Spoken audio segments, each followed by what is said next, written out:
Junichi Masuda was born in the year of our Lord 1968, January 12th, and is also known to be the composer for a little-known game called Mendel Palace in Pokemon. And now looking closer, he seems to be the general producer of a game called Tembo the Badass Elephant. Crazy things you learn when you read the Bulbapedia. Well, anyhow, y'all know when you're playing a game and then a certain song starts playing and you make that ugly face, you scrunch it and start head bopping and say to yourself, oh, okay. Imagine that moment, but almost all the time when listening to Pokemon music. A few weeks back, I was listening to some of the Pokemon music for the first time with headphones, and I encourage all of you to indulge yourself and listen to some of the music with headphones or your Raycon earbuds. You know the one you bought with 20% off with your favorite YouTuber's code. And thank you, Raycon. Finally listening with headphones, I was hearing some sounds that I didn't even know existed in these songs because I was using my busted up DS speakers, and for some reason I was very anti-headphones when I was younger. And actually hearing the bass for the first time for these songs helped me appreciate them even more than I already did. But speaking of Masuda, he wasn't the only composer for the Pokemon series, especially for the spin-off games that Generation 3 introduced. And with more games coming out, the more music to compose, and obviously Masuda didn't have enough time to make music for all of them. Heck, with the start of Generation 3, he only made the battle music. So that's when Tsukasa Tawada, composer for Pokemon Colosseum, XD Gale of Darkness, Pokemon Revolution, and other spin-offs stepped in. Tawada is amazing at creating an atmosphere and making the person who's playing the game do the... oh. Okay. Pyrite Town, a town full of thugs and crooks? Let me just start snapping my fingers.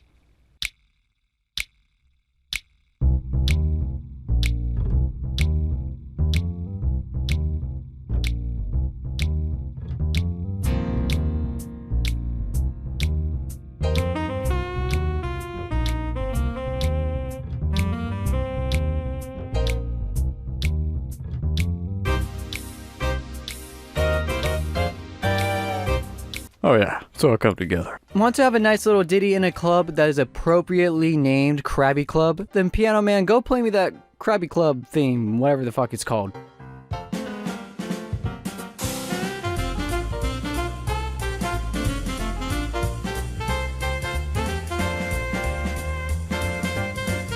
After having a grand old time at Krabby Club, do you just want to have a nice tune to listen to? Then go no further than Agate Village with a harmonica playing, which you wouldn't really expect from a Pokemon game.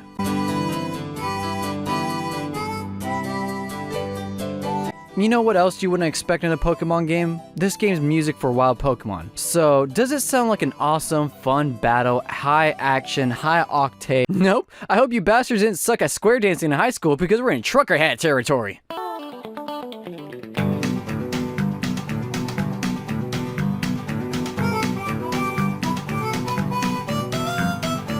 That was weird, but not as weird as a Michael Jackson wannabe with an afro color-coded as a Pokeball, whose theme really touches my Mexican side, which is all my side, and can make anyone start bopping their head.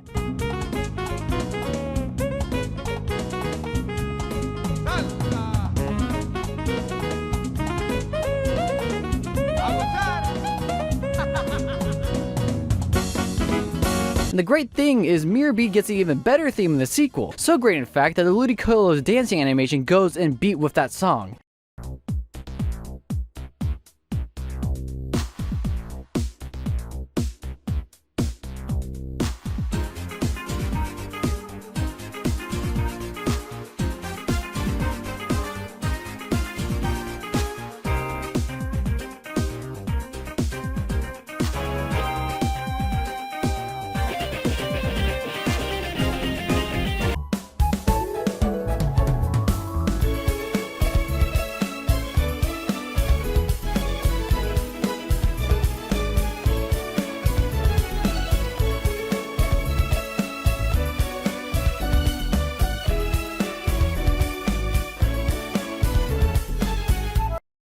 Okay, I think that's enough Pokemon Colosseum and XD appreciation, so let's head over to another spin-off series. Super Final Attack! And that series being the Pokemon Rangers series. And even though the Pokemon Rangers music is not as experimental and different like Colosseum and XD, composer Takuda Kitsuta, who also lent his hand to make music for the Gen 2 remakes, as well as creating Mute City and Great Bay arrangements for Super Smash Bros. Melee. To me, the music here has a grandiose, old-fashioned adventure feel to it. Songs like Cargo Ship, and tension.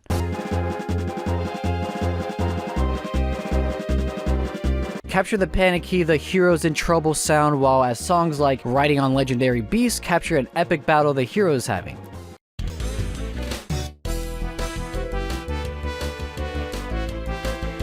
And then there's Team Dim Sum, who are just having their own type of vibe with their theme in the corner.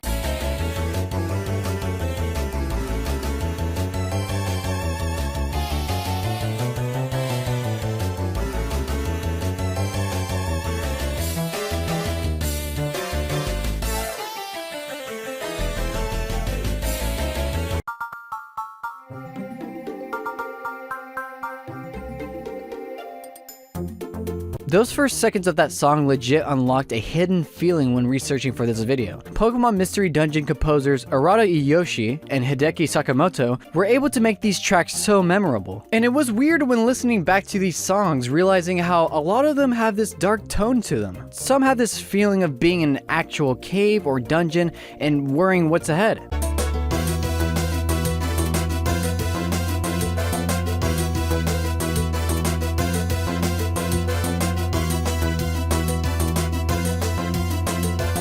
But it's not all doom and gloom for the Mystery Dungeon games, because the main theme for the original games are there to say, hey, we're gonna have a jolly old romp in this game, don't you worry about that. And then you start the game with the personality test and you hear this nice little jingle while you're answering these little questions, and then you erupt with anger when the disembodied voice tells you that you're a fucking Meowth, like, dude, oh my god, I want to be the sick-ass cynical, not fucking Meowth. Alrighty then, let's get out of that spin-off territory and head to Sinnoh. With the power of the DS, the mainline Pokemon games had more sounds to work with. What sounds exactly? God knows, but there for sure is a lot of instruments happening in this bitch.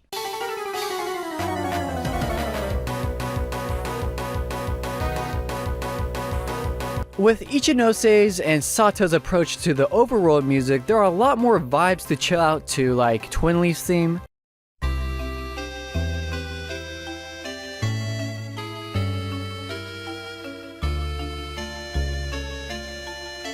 and the lazy feeling sounding that is Eternal City.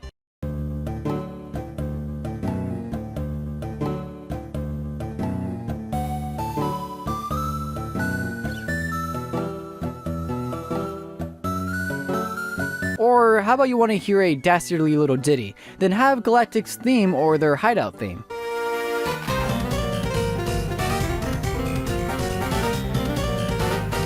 Speaking of Team Galactic, they have a nasty bass line for their boss's theme.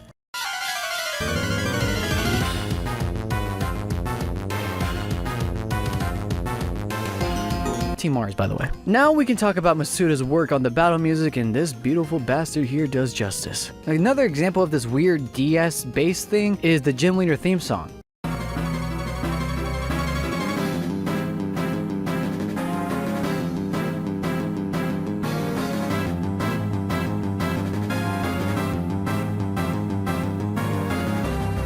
Then Masuda said, hey, let's just give these goofy space wizard Pokemon things the coolest bass of them all.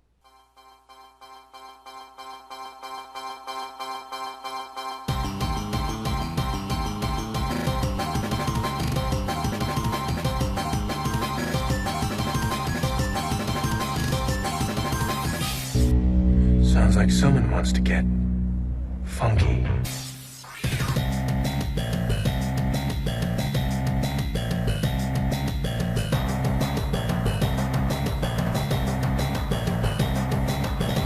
Before we leave Gen 4, y'all know I can't let this video at least have the first few seconds of Cynthia's theme. Alright, here we go.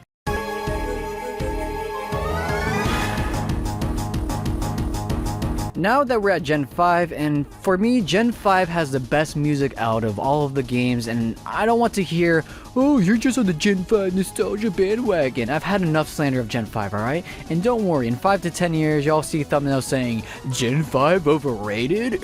Wait a minute. But anyway, here's the Elite 4 theme. It's gas.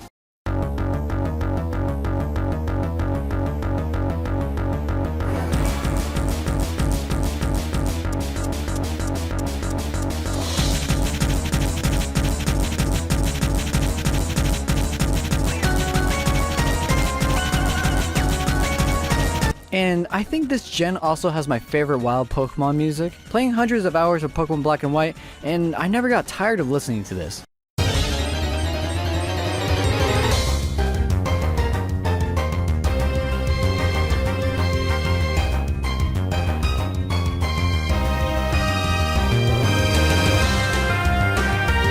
At no point at all where this song dips in quality or has a repetitive tune and gets in your head and annoys you. Same thing with the basic trainer music.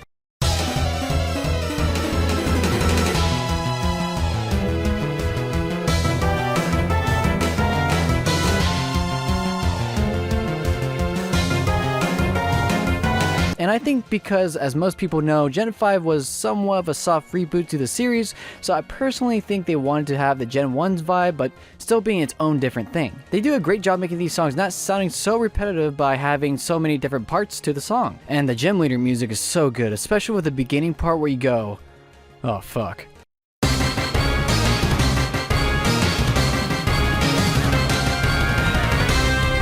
And what's even cooler is that on the Gym Leader's last Pokemon, they play a whole new theme song. And even though I prefer the original song, I have to say, the theme definitely captures the feeling of the battle going down to the wire, even if you're absolutely destroying Bryce's team. Get out of here with your bear tick, whatever the fuck your basic bitch ass polar bear Pokemon.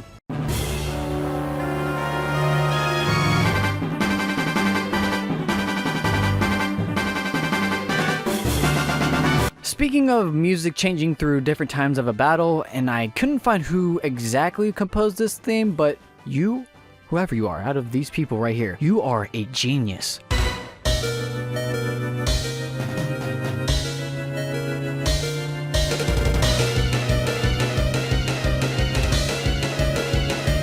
Making the most annoying sound to a 40-second looping song is so smart, and even though, yes, it's 40 seconds so it does get repetitive, usually your Pokemon dies or you switch out a Pokemon and you heal the Pokemon, so it's not that big of a deal. And then there's Team Plasma theme, where I see people conflicted saying that their theme doesn't match their style, which is their weird Templar looking uniforms.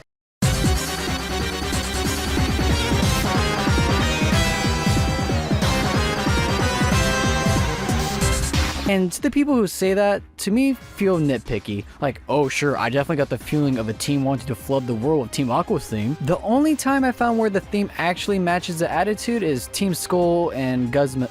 And Guzma? I don't know how to say his name. This dude right here.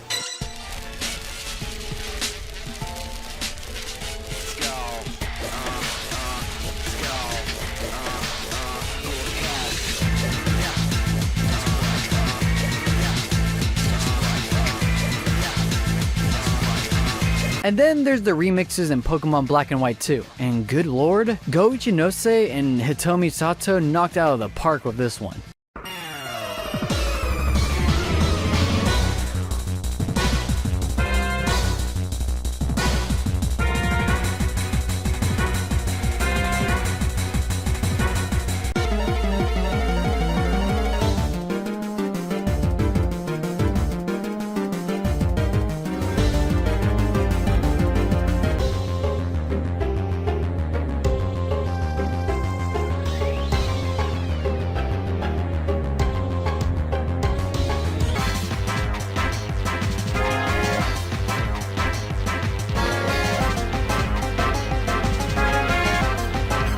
They were able to keep the style of the original songs while adding to the Black and White 2 sounding whatever the fuck. But hands down, the best song here in this generation is the legendary Trios theme.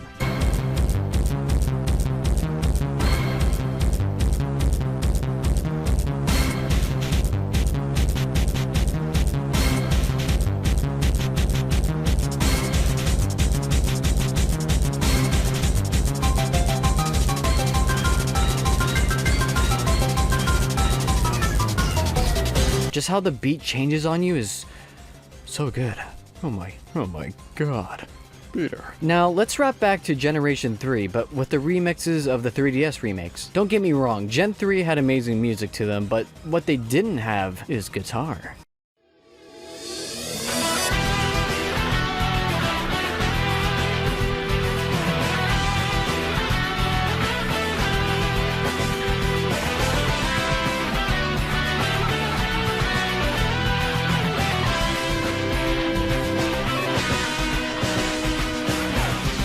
You might be looking at the remaining time of the video and say to yourself, is this young boy gonna fit the rest of the gens in here? Is he just gonna call them trash and move on? In fact, it's the opposite. I love these gens' music, but I don't want to repeat myself, so I'll just be picking a few songs here and there. Before we leave Gen 6, I just want to gush about the techno-sounding music for the gym leaders. When I first fought the first gym leader, I forgot her name, is it Viola, whatever, and the techno music started playing. Whew!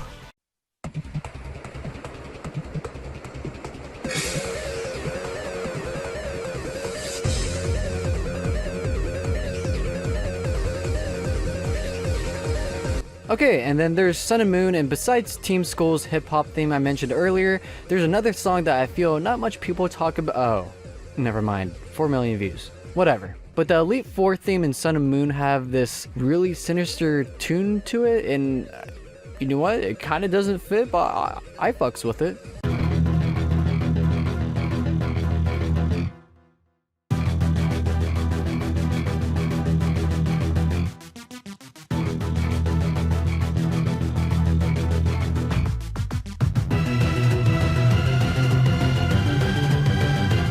And with Generation 8, there seems to be a split of people either loving it or hating it, and maybe because it was the first generation where Masuda didn't do any of the music for it, but come on. We all know that gym leader music did not lit a fire under your ass or whatever the fuck the saying is.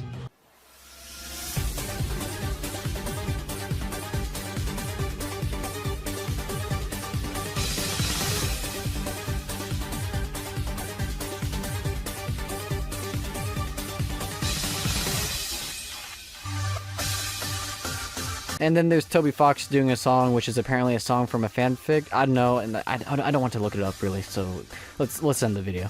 Let's slow down and go back to Generation 5 and listen to my favorite Pokemon track, the Village Bridge theme, where you can actually talk to the NPCs to activate more parts of the song, and all of them activated make such a good song. It's unbelievable. First, we start with the basic tune.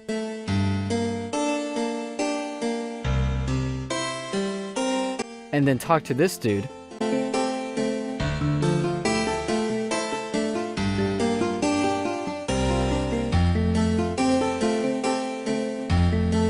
Then this dude to add beatboxing.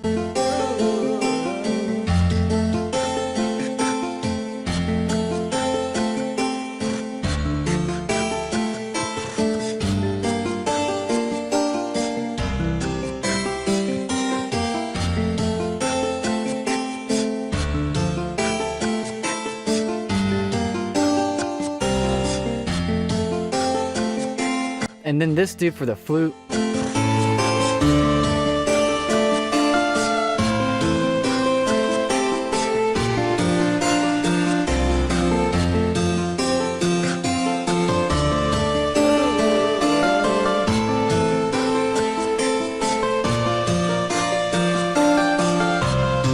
And finally, this guy's lovely singing that can make anyone have a warm feeling inside.